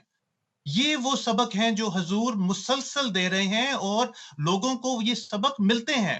صرف مسئلہ یہ ہے کہ حضور اس وقت، جو میں نے پہلے بھی بات کی تھی، کہ حضور وہ واحد شخص ہے جو اسلام کی طرف چلنے والا ہر تیر وہ اپنے سینے پہ روکتے ہیں، لیکن المیہ یہ ہے کہ پیچھے سے اپنے مسلمان جو ہے وہ حضور کی بیک میں جو ہے وہ چاقو کھونپنے کی کوشش کرتے ہیں۔ ان لوگوں کو اگر ان کو سمجھ آئے یہ کنویں کے مینڈک ہیں، انہوں نے دنیا نہیں دیکھی ہوئی، باہر کے ملکوں میں جہاں پہ اسلام کا، جہاں پہ ترویج کرنے کا کام ہے، جہاں پہ اسلام نے پھیلنا ہے، جو ساری حضرت صلی اللہ علیہ وسلم کی جو پیشگوئیاں ہیں جنہوں نے پورا ہونا ہے، وہ جماعت احمدیہ کے تھرو ہی ہونا ہے۔ اور اسلام ان ملکوں میں اگر آپ نے جب پھیلے گا، آپ یہ چنیوٹ کی گلیوں میں بیٹھ کے یہ باتیں نہیں کر سکتے۔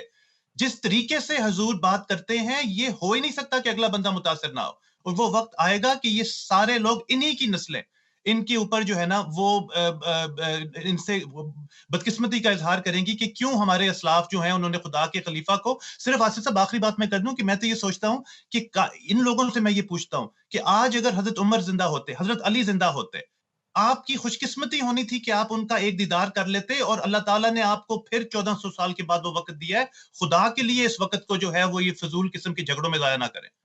بہت شکریہ قدوس صاحب، جزاک اللہ، بڑی مہربانی، تھینک یو ویری مچ. اور مزے کی بات، یہ سارے چونکہ ہم دیکھ چکے ہیں، دیکھتے ہیں، ساری دنیا لگ بھگ سے دیکھتی ہے ایم ٹی پہ بھی، اور اب ظاہر ہے اوبیسلی یوٹیوب وغیرہ کے ذریعے سے بھی، کہ حضرت خلیفۃ المسیح نے کبھی ان بڑی بڑی طاقتوں کے حکمرانوں کے سامنے بیٹھ کے مداحنت کبھی نہیں کی کہ نہیں اصل میں ہمارے کوئی جو ہے وہ بالکل کھل کے صاف سیدھا پیغام اسلام کا، یہاں تک کہ کوئی بات ان کو اچھی لگے یا بری لگے، وہ بات بڑے واضح طریقے سے بڑی کھول کے ان کے اوپر بیان کی ہے. مثال کے طور پہ متعدد مرتبہ متعدد مواقع پہ حضور نے انہیں بہت سی ایسی چیزوں کی طرف توجہ دلائی ہے جو یقیناً چبھنے والی باتیں ہیں. تو مثلا مثال کے طور پہ کہ جی ان کی جو سپلائی ہے، ان کو جو سپلائی لائن ہے ان کو اسلحے کی دہشت گرد تنظیموں کو، چاہے وہ دہشت گرد تنظیمیں مسلمان ہی کیوں نہ ہوں، لیکن یہ جا کہاں سے رہی ہے. ملاحظہ فرمائیے، نمونتاً ہم نے کچھ دو آپ کے لیے کلپس رکھے ہیں. Many of the weapons being used in Muslim countries and even by terrorist groups such as Daesh have been produced in the West or Eastern Europe, and so it is time for proper sanctions to be put in place which are effectively implemented. If this one step is taken, I sincerely believe it can have a very significant impact in a short frame of time. Otherwise, the alternative does not bear thinking about. However, I would also hereby like to question those people or organizations or politicians who claim that Islam is a religion of violence on the basis of the atrocities of the extremist groups. I would ask them to consider how these groups are able to acquire such funds that allow them to continue their terrorist activities and warfare for so long. How do they acquire such sophisticated weapons? Do they have arms industry or factories? It is quite obvious that they are receiving the help and support of certain powers. جی جناب، تو لائیں اپنی مثالیں، لائیں اپنی دلیلیں، لائیں اپنے براہین، اور بتائیں ہمیں کہ یہ کام تو کچھ بھی نہیں جو آپ کے خلیفہ صاحب کر رہے ہیں. یہ دیکھیں ہمارے، چلے خلیفہ نہ کہیں آپ ان کو، جی یہ دیکھیں جی ہمارا لیڈر کیا کر رہا ہے. اور اس میں جو ہے نا ہمیں خدا را یہ نہ یہ دیکھیں یہاں پہ وہ سب سامنے بیٹھے ہوئے ہیں، آپ نے دیکھا ہے، آپ دیکھتے ہیں، اگر آپ پہچانتے ہیں تو اچھی بات، نہیں پہچانتے تو دیکھ لیں ان کو کہ وہ کون لوگ بیٹھے ہوئے ہیں سامنے جن کو براہ راست مخاطب کیا جا رہا ہے، آئی بال ٹو آئی بال. یہ ہمیں نہ بھیجیں کہ دیکھیں جی فلاں مولوی فلاں شہر کے فلاں چوک کے اندر جو ہے وہ لوہے کے کنستر اور کنٹینر لے کے جو ہے وہ بیٹھ گیا ہے اور سارے شہر کی زندگی کو مفلوج کر دیا ہے، اور دیکھیں جی یہ ناموس رسالت کی کتنی خدمت ہو رہی ہے. نہ بھائی، یہ نہ بھیجنا کہ یہ کوئی خدمت نہیں ہے. اور نہ ہی ہمیں یہ بھیجنا کہ دیکھیں جی فلاں جلسے یا فلاں مجمع میں کتنے لوگ اکٹھے ہو گئے. اس سے بھی کچھ فیصلہ نہیں ہوتا. یہاں لنڈن میں آئے دن بڑی بڑی فضول باتوں کے اوپر مطالبے لے کے اس سے بڑے بڑے جلوس نکلے ہوتے ہیں. آج کل تو جنازے کا ایک بڑا چل رہا ہے جناب، ہاں جی کہ اس میں اتنے آ گئے اور ایسا ہو گیا اور ہو گیا. بالکل، تو مطلب ہے کہ اس سے تو کچھ ثابت نہیں ہوتا. اب یہاں مغربی ملکوں میں اس سے زیادہ بڑے بڑے جلوس جو ہیں، تو کیا ہم اس پہ اب جو ہے وہ بیٹھ کے کہیں کہ یہ جو ہے اس سے کچھ فیصلہ ہوتا ہے، ہم کچھ ثابت کر سکتے ہیں؟ Of course not. تو یہ نہ بھیجیں، اصل بات بھیجیں کہ کیا بات ہے، کیا خدمات ہیں، وہ ہم آپ سے سننا چاہتے ہیں. کوئی آپ کے پاس مثال ہے، آپ نہیں لے کے آ سکیں گے. کنٹرول روم اگر ہمیں دکھا سکے اسکرین اس وقت کیا چل رہی، کیا امت مسلمہ کے فرقے باہمی اختلافات کے ساتھ خلافت کا قیام کر سکیں گے. آپ کو میں نے لاسٹ ٹائم بتایا تھا تو 93% تھا، اب تک بھی وہی صورتحال ہے. ایسی صورتحال ہے 93% اینڈ 7%. سو آپ دیکھیں جی، ذرا غور کرتے رہیں اس بات کے اوپر اور ہمیں بتائیں بھی. جو کہہ رہے ہیں کہ ہو سکتا ہے، کیا واقعی ہو سکتا ہے؟ Do you really mean it? مطلب واقعی؟ چلیں دیکھیں، دیکھ کے ابھی ہمیں بتائیں. تو ایسا ہے. اب کیونکہ جب ہم کہہ رہے ہیں نا کہ اس طرح کی ویڈیوز نہ بھیجیں ہمیں کہ اس میں یہ ہو رہا ہے، غول گپاڑا مچا ہوا ہے، چوراہوں کے اندر جو ہے وہ زندگی مفلوج کر کے بیٹھے ہیں، اسے آج تک جو ہے جس طرح منصر نے بتایا تھا ہمیں قرآن کریم کی روح سے دین کو تمکنت ملنی چاہیے. ایسے مجموعوں سے جو ہے وہ دین کو دنیا میں تمکنت مل رہی ہے یا دین باقیوں کے لیے جو ہے وہ بدنامی کا باعث بن رہے ہیں، اس لیے ہمیں یہ نہیں چاہیے. تماشا ہے ایسا جو ہی ہے. بس بالکل. کیونکہ عوام تماشا پسند بن گئی ہے، تو دین کے نام پر جاری ایک تماشا اور ایک طرح کا تھیٹر ہے جو چوکوں چوراہوں میں ابھی جو لگایا پچھلے دنوں میں اس قسم کے جو رہے مجمع وغیرہ ان سے بڑا نقصان ہوتا رہا ہے. بالکل بالکل اسب. بلکہ صورتحال تو یہ رہی کہ یہ جو ناموس رسالت کا نعرہ لگا کر جو یہ تحریک جس کا آپ نے ابھی اشارتاً ذکر کیا جو پاکستان میں اٹھی تھی، اسب عملی طور پر اگر دیکھیں کہ انہوں نے کیا کیا ہے تو سوائے فتنہ فساد اور ذاتی مفادات کے کچھ نظر نہیں آئے گا. اور چند سال کی ان کی جو تحریک ہے گویا اس کا خلاصہ یہ ہے کہ ناموس رسالت کا جھنڈا اٹھا کے یہ چلے تھے کہ جی چند سال کی جد و جہد کا خلاصہ یہ بنتا ہے کہ چند دھرنے اور ان دھرنوں میں گالیوں سے بھری ہوئی تقریریں. اور ان میں سے مثال کے طور پر ایک دھرنے کے بارے میں آفیشیل رپورٹس یہ ہیں کہ اس ایک ہی دھرنے میں اربوں روپے کی سرکاری اور نجی املاک برباد کر کے رکھ دی اور کئی دن کاروبار زندگی جو ہے وہ متاثر رہا. اور پھر اب دیکھیں کہ آخری دھرنے میں ان کا مطالبہ یہ تھا کہ جی فرانس کے سفیر کو ملک بدر کر دو، اور فرانس کی یہ حالیہ فرانس کے واقعات کے بعد فرانس کے سفیر کو ملک بدر کر دو اور فرانس کی مصنوعات کا بائیکاٹ کر دو.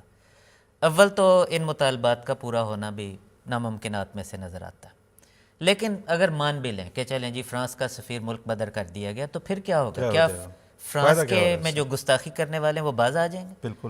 اور اب موجودہ صورتحال یہ ہے کہ اسی تحریک کے جو موجودہ جو اب امیر ہیں ان کے بارے میں ایک اور صاحب جو ان کے اسی تحریک کے بڑے لیڈر تھے، اپنے آپ کو بانی کہتے ہیں تحریک کا، وہ بیٹھ کے بیان دے رہے ہیں کہ یہ جو لیڈر ہے یہ تو نشئی ہے اور عمارت کے اہل نہیں. جی آپس کے اختلافات تو ختم ہی نہیں ہوتے نا. وہ اور تو ایک لیڈر ایسے بھی ہیں اس تحریک کے، دیکھیں ناموس رسالت کے نام پر تحریک چلی، ایک بڑے لیڈر ایسے بھی ہیں جو خود ان کے ساتھی علماء ان پر گستاخی کے فتوے آج کل لگاتے پھرتے ہیں اور 5-6 ماہ گستاخی کے الزام میں جیل میں رہ کے آئے.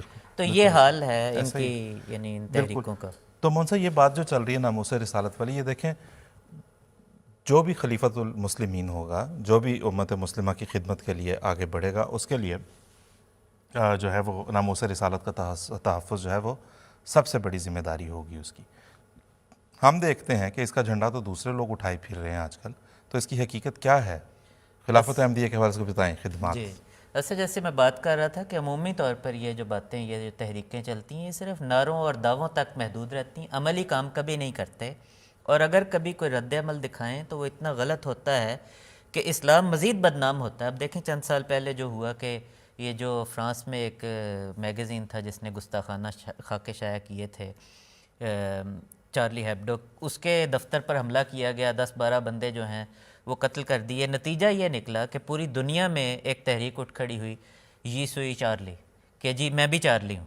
اور ایک ہی دن میں کچھ سٹیٹسٹکس آنے سے پہلے دیکھ رہا تھا کہ ایک ہی دن میں تقریباً 34 لاکھ لوگوں نے ٹویٹر پر یہ ہیش ٹیگ استعمال کر کے ٹویٹس کیے اور اس تحریک کو سپورٹ کیا. یعنی یہ حال ہے ان لوگوں کی کوششوں کا اور ان لوگوں کے رد عمل کا. اس سے پہلے کہ میں سب خلافت احمدیہ کی خدمات بتاؤں، میں بتانا چاہتا ہوں کہ یہ پہلو بھی بہت اہم ہے کہ یہ جو گستاخی کے واقعات ہوتے ہیں ادھر ادھر یورپ میں یا مختلف جگہوں پر، ان افسوسناک واقعات کا محرک کیا بنتا ہے، اس کا باعث کون بنتا ہے.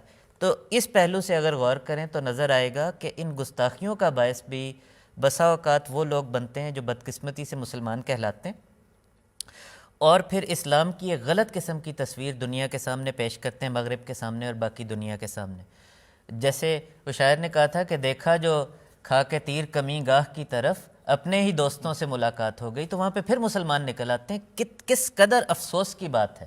اور اس کی سب صرف ایک وجہ ہے کہ خلافت احمدیہ کی رہنمائی سے منہ موڑا گیا. اور اگر یہ وجہ نہیں ہے تو یہ ہمیں بتائیں کہ احمدی کیوں ایسی باتوں میں ملوث نہیں ہوتے. ہمیں دکھائیں کہ آج تک کبھی کوئی احمدی، بڑا بوڑھا، بچہ بچی، کوئی نوجوان کبھی دہشت گردی یا انتہا پسندی کے کسی ایسے واقعے میں ملوث ہوا ہو جس سے اسلام بدنام ہوا. اور اگر اس کی وجہ ہمارے مخالفین کو سمجھ نہیں آتی تو ہم بتا دیتے ہیں، اس کی وجہ ہے خلافت احمدیہ کی مسلسل تربیت. جو اللہ کے فضل سے جماعت احمدیہ کو نصیب ہے۔ اب ناموس رسالت کی تحریک میں جو رد عمل ہمیشہ سے جو دفاع میں جو کام جو ہمیشہ سے خلافت احمدیہ نے کیا، سب اس کا تو موازنہ بھی اس قسم کی تحریکوں سے کرنا اور اس قسم کے لوگوں سے کرنا بالکل نامناسب معلوم ہوتا ہے، ٹوٹلی انکمپریبل دونوں باتیں۔ بہرحال میں چونکہ بات ہو رہی ہے تو میں بتا دیتا ہوں بالکل اختصار کے ساتھ کہ حضرت مرزا مسرور احمد ایدہ اللہ تعالیٰ بنصرہ العزیز خلیفۃ المسیح نے جو ہمیں آج کے دور میں اس قسم کے واقعات پر جو رد عمل بتایا، میں 2-4 پوائنٹس بتاتا ہوں۔ ایک یہ بتایا کہ جب اس قسم کے گستاخی کے واقعات ہوں تو سب مسلمان حقیقت میں کوشش کریں کہ رسول اللہ صلی اللہ علیہ وسلم کے اسوے کو اپنائیں، تاکہ دنیا حضور صلی اللہ علیہ وسلم کی حسین سیرت، آپ کا حسین چہرہ مسلمانوں کے طرز عمل سے دیکھے اور گستاخی سے باز آئے۔ پھر یہ بتایا کہ اگر ایسے گستاخی کے واقعات میں کوئی اعتراض کیا جاتا ہے، اس اعتراض کا علمی جواب دیا جائے تاکہ لوگوں کو اسلام کی حقیقی تعلیم معلوم ہو سکے۔ پھر یہ سمجھایا کہ مثلا اخبارات اور رسائل کو خطوط لکھے جائیں، مضامین لکھے جائیں، رائے عامہ اس بارے میں ہموار کی جائے۔ پھر یہ بتایا کہ حضرت صلی اللہ علیہ وسلم کی سیرت کے موضوع پر جو کتابیں ہیں جو خاص طور پر جماعت احمدیہ نے انگریزی اور دوسری یورپین زبانوں میں شائع کی ہیں، ان کو کثرت کے ساتھ مفت تقسیم کیا جائے یورپ کے ممالک میں جہاں پر یہ گستاخی کے واقعات ہوتے ہیں، تاکہ لوگوں کو حضور صلی اللہ علیہ وسلم کی سیرت کا حسین چہرہ نظر آئے اور وہ اس سے واقف ہو کر گستاخی چھوڑیں۔ تلوار سے روکنے سے گستاخی نہیں رکے گی۔ ہمارا بحیثیت مسلمان فرض یہ ہے کہ ہم لوگوں کو حضور صلی اللہ علیہ وسلم کی سیرت سے واقف کریں، اور یہ ہوائی باتیں نہیں ہیں۔ صرف UK میں ایک جماعت کی ذیلی تنظیم نے جب یہ واقع ہوئے تھے، حضور کی تحریک پر 400 صفحات کی کتاب ہے انگریزی زبان میں، لائف آف محمد صلی اللہ علیہ وسلم، یہ ایک UK کی تنظیم نے تقریباً 1.25 لاکھ کی تعداد میں UK میں مفت تقسیم کی تھی۔ یعنی اس طرح سے ان پر لبیک کہا جاتا ہے۔ تو یعنی میں نے بالکل اختصار کے ساتھ پوائنٹس کی شکل میں عرض کی ہے۔ اور مولانا پیس کانفرنس کا جو انیشیٹو تھا، بالکل جو حضور نے 2004 میں، مطلب حضور جو ہے وہ خلافت کی مسند پر اللہ تعالیٰ نے انہیں بٹھایا 2003 میں، تو 2004 سے پیس کانفرنس کا جو انیشیٹو ہے، جس کا مقصد ہی اسلام کی خوبصورت تعلیم بتانا، اور ایسے دور میں جس دور میں اسلام کو دہشت گردی کا مذہب سمجھا جا رہا ہو بدقسمتی سے، تو دیکھیں کیسا ہے۔ اور یہ اللہ کے فضل سے پھر صرف یہ ایک تو مرکزی طور پہ یہاں پہ ہوتا ہے جہاں حضرت خلیفۃ المسیح ساری دنیا میں اب تو اللہ کے ساری دنیا میں ہوتا ہے، بالکل اسی طرح جس طرح سے جلسہ ہے سیرت النبی کسی زمانے میں شروع ہوئے۔ اور یہ کس زمانے کی بات ہے؟ جب 1920 کی دہائی میں جو بین المذاہب جو کشیدگی تھی وہ بہت بڑھ گئی تھی بر صغیر ہندوستان میں۔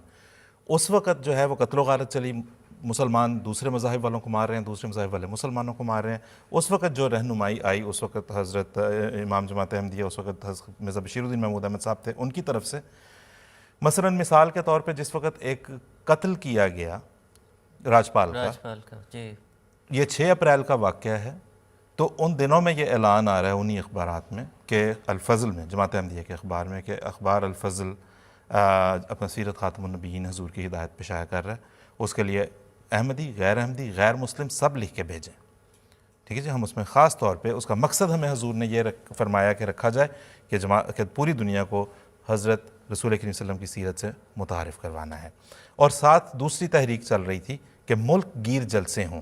حضور نے فرمایا کہ یہ سیرت النبی کے، اور حضور نے فرمایا کہ یہ صرف احمدیوں کے لیے نہیں ہے، تمام مسلمان پورے شوق کے ساتھ اس کے اندر شامل ہوں۔ اس طرح کی کوئی تحریک اس وقت نہیں چل رہی تھی۔ اس کے مقابل پہ ایک تحریک تھی، وہ خلافت احمدیہ کی طرف سے تھی، جس کی وجہ سے جلسے ہوئے، جس کی وجہ سے وہ سیرت نمبر بھی نکلا۔ ہم آپ کو دکھاتے بھی ہیں، یہاں پہ آپ دیکھیں کہ الفضل کا جو سیرت خاتم النبیین نمبر نکلا 1929 کی، ہم اس وقت بات یہ والا ایڈیشن آپ کو دکھا رہے ہیں۔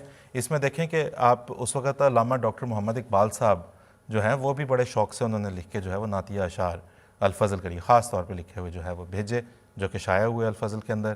پھر اس کے علاوہ آپ یہ دیکھیں کہ جلسوں کی رپورٹس جو آتی رہیں ان کے اندر جو ہے وہ احمدی، غیر احمدی، مسلم، غیر مسلم سب شامل ہوئے۔ مثلاً دلی کے ایک جلسے کے اندر جو ہے وہ مثال کے طور پہ آپ کو بتا رہے ہیں کہ صدارت کرنے والے جو تھے 26 مارچ کی شب کا جو اجلاس تھا وہ زیر صدارت جناب خواجہ حسن نظامی صاحب منعقد ہوا، اور یہ جماعت احمدیہ کا پلیٹ فارم تھا، ٹھیک ہے جی۔ آگے دیکھیں وہ کیا فرماتے ہیں خواجہ حسن نظامی صاحب، ٹھیک ہے. وہ کہتے ہیں کہ حضرت امام جماعت احمدیہ نے ان پاک جلسوں کی بنیاد رکھ کر ہم پر بڑا احسان کیا ہے، اور میں سمجھتا ہوں کہ یہ خدا تعالیٰ کی طرف سے ایک الہامی تحریک تھی جو کہ حضرت امام جماعت احمدیہ کے دل میں ڈالی گئی. اور خواجہ صاحب نے کیا کہا جناب، خواجہ حسن نظامی صاحب نے، وہ بھی دکھاتے چلیں. انہوں نے کہا کہ یعنی کہ انہوں نے یہ لکھا، یہ کہا کہ گزشتہ سال جب میں نے اس تحریک میں حصہ لیا تو بعض لوگوں نے مجھے باز رکھنے کی کوشش کی اور یہ اندیشہ ظاہر کیا کہ اس تحریک میں کوئی چال ہے، لیکن میں نے ان کے اس خیال کی تردید کی اور اس تحریک کو میں پورا حصہ لیا، کیونکہ میں ہر اس کام میں جو مسلمانوں کے مشترکہ مفاد کے لیے ہے اپنی شرکت کو ضروری سمجھتا ہوں. تو یہ ہے جناب جماعت احمدیہ کی خدمات میں سے کچھ تھوڑا سا ایک جھلک ہم نے جو آپ کو دکھائی ہے. ویسے اب تو بدقسمتی یہ ہو گئی ہے کہ اب تو حب رسول کے نام پر بھی اکٹھے نہیں ہوتے. ایسا ہی ہے. آپ وہ قائد اعظم کا ذکر کر رہے جی. تھے کہ وہ مسجد فضل میں نماز پڑھنے کے لیے آئے. میں سوچ رہا تھا کہ ان پر بھی فتوے لگ جائیں گے. بالکل جناب، ہو سکتا ہے آپ لگائیے. یا علامہ اقبال نے الفضل میں شعر لکھ کر بھیج دیے، بالکل، تو اس پہ فتوے لگیں گے. یا خواجہ حسن نظامی اب جو ہیں وہ کافر کہاں سے بن اٹھا قرار کے پائیں لائیں گے. گے. جی بالکل. اور یہ ہم دکھاتے ہیں بہت سب میں جو خبر ان کی آئی جناح صاحب کی یہاں پہ مسجد فضل میں جو تشریف لائے اور وہاں پہ جو تقریر انہوں نے کی اور جو کہ پیش خیمہ بنی ان کی ہندوستانی پولیٹکس میں واپسی کا، اور پھر فردر آگے جو انہوں نے مسلمانوں کے لیے تحریک چلائی اس کی سربراہی کی، وہ آپ اس وقت آپ دیکھ رہے ہیں. سنڈے ٹائم سے بھی آپ کو ہم نے دکھائی، مدراس میل سے بھی ہم نے آپ کو دکھائی، آپ پڑھ بھی سکتے ہیں اسے. تو آگے چلتے ہیں جناب. تو بات یہ ہے کہ جہاں تک ہم ناموس رسالت کی بات کرتے ہیں، اللہ کے فضل سے جماعت احمدیہ ناموس رسالت کی سب سے بڑی علمبردار ہے. اور ہم نے جب اپنے خلفاء کو یہی دیکھا، ہمیشہ ہی دیکھا، تاریخ بھی ہمیں یہی بتاتی ہے. آج بھی ہم یہ دیکھتے ہیں کہ سب سے زیادہ جو چیز انہیں عزیز ہے وہ حضور صلی اللہ علیہ وسلم کے دین کی اشاعت اور آپ صلی اللہ علیہ وسلم کی ناموس کی حفاظت ہے. مثلا جب یہ ڈینمارک کی اخباروں میں جب حضور صلی اللہ علیہ وسلم کے خاکے شائع کیے گئے تو اس وقت حضور نے کئی ہفتوں پہ محیط خطبات کا ایک سلسلہ شروع کیا اور ارشاد فرمائے، اور ان میں جو ہے وہ حضور نے فرمایا کہ، اور بلکہ خود اس کے اندر ان خطبات کے سلسلے میں حضور صلی اللہ علیہ وسلم کی سیرت کو کھول کھول کر بتایا. اس میں سے مثلا میں آپ کو ایک اقتباس یہاں پہ ہم پیش کرتے ہیں. حضرت مرزا مسرور احمد صاحب خلیفۃ المسیح الخامس ایدہ اللہ تعالیٰ بنصرہ العزیز نے فرمایا کہ یقینی طور پر سب سے زیادہ اس حرکت پر ہمارے دل چھلنی ہے، لیکن ہمارے رد عمل کے طریق اور ہیں. ہمیں اپنے رویے اسلامی اقدار اور تعلیم کے مطابق ڈھالنے چاہیے. ہمارا رد عمل ہمیشہ ایسا ہونا چاہیے جس سے حضرت صلی اللہ علیہ وسلم کی تعلیم اور اسوہ نکھر کر سامنے آئے، قرآن کریم کی تعلیم نکھر کر سامنے آئے. حضرت صلی اللہ علیہ وسلم کی ذات پر ناپاک حملے دیکھ کر بجائے تخریبی کارروائیاں کرنے کے اللہ تعالیٰ کے حضور جھکتے ہوئے اس کی مدد مانگنے والے ہم بنتے ہیں. یہی اسلوب ہمیں حضرت مسیح موعود علیہ السلام نے سکھائے کہ اس قسم کی حرکت کرنے والوں کو سمجھاؤ، حضرت صلی اللہ علیہ وسلم کے محاسن بیان کرو، دنیا کو ان خوبصورت اور روشن پہلوؤں سے آگاہ کرو جو دنیا کی نظر سے چھپے ہوئے ہیں، اور اللہ سے دعا کرو کہ یا تو اللہ تعالیٰ ان کو ان حرکتوں سے باز رکھے یا پھر خود ان کی پکڑ کرے. یہ ہے خلاصہ خلافت احمدیہ کا ناموس رسالت کے لیے کوششیں. جہاں جب کچھ نبی کریم صلی اللہ علیہ وسلم کے لیے کی شان میں گستاخی کرنے والا کوئی کلمہ کہہ دیا جائے، ایک خط ہی کھینچ دیا جائے، تو سب سے پرزور، سب سے پرامن، سب سے طاقتور اور سب سے پہلا رسپانس، اور جو کہ ہمارے چینلز کے ذریعے سے اور ہمارے یوٹیوب پلیٹ فارمز کے ذریعے ساری دنیا تک پھیل جاتا ہے، پریس ریلیزز کے ذریعے سے بھی، وہ حضرت خلیفۃ المسیح کا ہوتا ہے. لہٰذا یہ اس کا ایک ہم نے اس نشست میں ہم بڑے اختصار کے ساتھ کچھ باتیں کر سکیں اور پیش کر سکیں. ہم اپنے ناظرین سے یہ درخواست کرتے ہیں کہ وہ ضرور اس بارے میں مزید معلومات حاصل کریں، ہمیں لکھیں، ہمیں بتائیں. رابطے کی تفصیل آپ کے سامنے ہے، آپ اس کو دیکھ سکتے ہیں، ہم سے رابطہ کر سکتے ہیں. آج کے پروگرام کی ڈسکشن کے بعد ہم آپ کی خدمت میں ناظرین کچھ سوال پیش کرنا چاہتے ہیں جن کے کہ ہم آپ سے توقع رکھیں گے اپنے مخالفین سے بالخصوص کہ وہ ہمیں ان کے جوابات بھیجیں. پہلا سوال آپ کے سامنے، آپ کے نزدیک خلیفۃ المسلمین جسے آپ منتخب کریں گے وہ کس فرقے سے منتخب کیا جائے گا تاکہ وہ ساری امت کے لیے قابل قبول ہو. سوال اچھی طرح پڑھ لیں, الٹے پلٹے جواب نہ بھیجیں. بھیجتے ہیں بعض احباب, مولانا صاحبان کی طرف سے جوابات آتے ہیں, سوال کچھ ہوتا ہے, وہ جواب بالکل کوئی اور لے کے بیٹھے ہوتے ہیں. تو سوال اچھی طرح پڑھ کے سمجھ کے جناب آپ کے نزدیک خلیفۃ المسلمین کس فرقے سے منتخب کیا جائے گا تاکہ وہ ساری امت کے لیے قابل قبول ہو, نام بتا دیں ہمیں پلیز. اگلا سوال دیکھ لیں. آپ کے مطابق خلیفۃ المسلمین کل عالم اسلام کا سربراہ ہوتا ہے. اگر وہ خلیفہ کسی بھی اسلامی ملک سے ہوا, مثلا فرض کر لیں پاکستان سے ہی ہوا یا کہیں سے دوسرے کسی ملک سے, تو کیا دوسرے اسلامی ممالک اپنی ریاستیں, اپنی حکومتیں, اپنی عسکری قوتیں اور خزانے اس کے سپرد کر دیں گے؟ آپ کی ڈیفینیشن یہ ہے کہ جی جو امت مسلمہ کا خلیفہ ہوتا ہے وہ پوری امت کا سربراہ ہوتا ہے, اس کے پاس پوری جو عالم اسلام اس وقت کا جو ہوتا ہے وہ اس کی سلطنت گویا ہوتی ہے, وہ اس کا حکمران ہوتا ہے, سب کچھ اس کا. کیا کر دیں گے؟ یہ آپ سے ہم پوچھ رہے ہیں, آپ ہمیں بتائیں. اگلا سوال دکھا دیں جی, سوال نمبر 3. آپ کا بنایا ہوا خلیفہ جسے آپ لوگ بنائیں گے, کریں گے منتخب, گویا آپ کا بنایا ہوا خلیفۃ المسلمین جس بھی اسلامی ملک سے ہوا, کیا سعودی حکومت اسے حرمین شریفین کے والی کے طور پر قبول کر لے گی؟ اگر نہیں تو وہ آپ کے نظریہ خلافت کے مطابق خلیفہ کیسا ہوگا؟ کیسے ہوگا وہ خلیفہ؟ کیونکہ آپ کے مطابق تو اسے والی حرمین شریفین ہونا چاہیے. اگر وہ نہیں ہوگا, ٹھیک ہے جی, سوال نوٹ آپ نے کر لیا ہوگا, اگر وہ والی نہیں ہوگا ان کا تو وہ آپ کی اپنی بنائی ہوئی ڈیفینیشن کے مطابق اس کی خلافت تو وہیں پہ انویلیڈیٹ ہو جائے گی. آپ ہی بنائیں گے, آپ ہی انویلیڈیٹ کریں گے. اس کی وجہ یہ ہے, ممکن نہیں ہے کہ خلافت کوئی تنظیم, کچھ لوگ مل جل کے جو ہے وہ آپس میں بنا لیں. پروگرام کا جناب ہمارا اس وقت اختتام پہ ہم ہیں. یہاں ہم نے ایک چیلنج پیش کرنا ہے آپ کے سامنے. اس سے پہلے ایک واقعہ مختصر سا کہ حضرت مسیح علیہ السلام کے ایک صحابی جو آپ کا پیغام سن کے, آپ کی مجالس, آپ علیہ السلام کی مجالس میں بیٹھ کے آپ کی باتوں کو سمجھ کے دلی طور پہ قائل ہو گئے کہ یہی مسیح موعود ہیں, تو انہوں نے اپنا ہاتھ جب بیعت کے لیے بڑھایا تو عرض کی حضرت مرزا غلام صاحب قادیانی مسیح موعود و مہدی موعود علیہ السلام کی خدمت میں کہ حضور میں بیعت تو کر رہا ہوں, لیکن اگر آسمان سے اصلی عیسیٰ آ گیا تو میں اس کی بیعت کر لوں گا. حضور علیہ السلام نے فرمایا کہ اگر آسمان سے عیسیٰ آ گیا تو آپ سے پہلے میں اس کی بیعت کر لوں گا. تو اس بات کو ذہن میں رکھتے ہوئے, کیونکہ ہمارا ایمان یہ ہے کہ خلافت جو ہے نا اب امت مسلمہ میں مسیح موعود اور مہدی موعود علیہ السلام کی چلائی ہوئی جو خاتم الخلفاء مسیح موعود مہدی موعود کے ذریعے جاری کی, اس کے علاوہ کوئی خلافت ممکن نہیں ہے.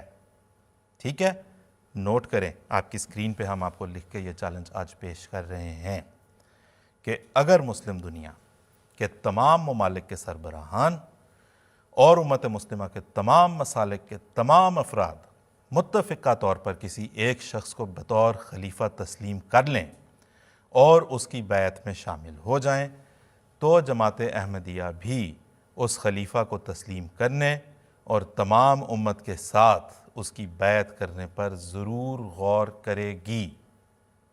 ٹھیک ہے جی, نوٹ فرمائے, ذرا رہنے دیں اسکرین پہ, تصویر لے لیں اپنے کیمرے سے, بار بار پڑھیے گا اور سوچئے گا چیلنج آپ کے لیے کیوں ہے.